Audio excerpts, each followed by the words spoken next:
I was 10 when I had my first cold brush with depression. I observed the development of this disease within my father, as he allowed his life to fall into ruins given his newfound hopelessness in all aspects of life. Seldom did I know I would come to experience this firsthand, the sickness that he had, a mere 2 years later. It began not long after I'd suffered my first heartbreak. This newfound pain paved the way to my downward spiral. Another brick added to this wall and subtract the support of my peers and even my close friends, most secluded from me for the fact that my grief was simply too unmanageable for them. This left me feeling very alone. In addition to my heartache and lack of friends, my home life had become very toxic. The closed doors, neglect, and alone time made it extremely easy to sink deeper and deeper into my own thoughts. I had nobody to hear me. I had nobody to tell. Or at least, that's how it felt. But where exactly did it go wrong? It's extremely hard to tell. Depression can stem from anything, ranging from abuse and neglect, to stress, to a little hormone imbalance.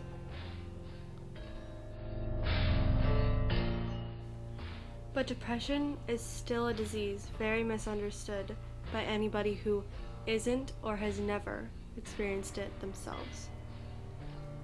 People are often under the impression that teen victims of depression are either dramatic teens, just a little bit sad, or can simply walk it off and often tell them to not worry or to get over it. Ultimately, it's treated like nothing too severe. But I'm here to tell you that teen or any depression, including the slightest symptoms, is nothing to be taken lightly. In a study done in 2015, 3 million adolescents aged 12 to 17 in the United States claimed that they'd suffered at least one major depressive episode in just that year. If you don't think that's a lot, 3 million individuals is enough to make up Bethel High School student body 2,000 times. It should come to no surprise that suicide is the second leading cause of death in ages 12 to 14, given that 30 to 40% of suicide victims suffer from major depression or bipolar disorder. The two disorders also come hand in hand. Depression doesn't sound like a situation to be taken lightly anymore, does it?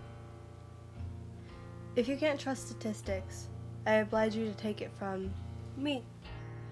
Hi, I'm Lita, and as some people may know me, Lita Gabrielle. This is a topic very close to my heart as I suffered from major depression for 3 years, which never really goes away for some people.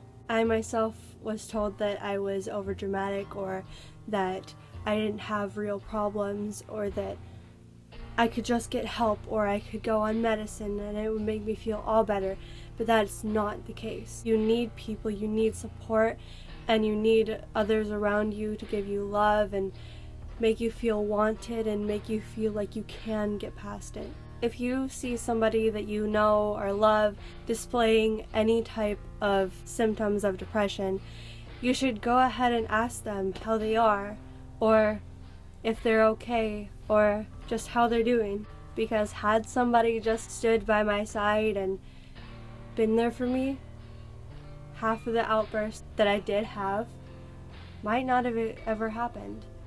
If you yourself are suffering and you don't know what to do, go to somebody that you trust. Go to a friend, go to your parents. There are people out there who will listen, people that you don't even know. And I'm here right now telling you that you're not alone. And if you do need other resources, just call the number that's about to display on the screen. You are not alone. If you or someone you know is experiencing suicidal thoughts or tendencies, don't be afraid to reach out.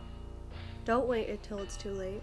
Talk to a friend or someone you trust, or there are people to listen if you call the number right here. And remember, Suicide does not end the chances of life getting worse. It only ends the possibility of it ever getting better. Suicide is a permanent solution to a temporary problem. And remember, it always gets better.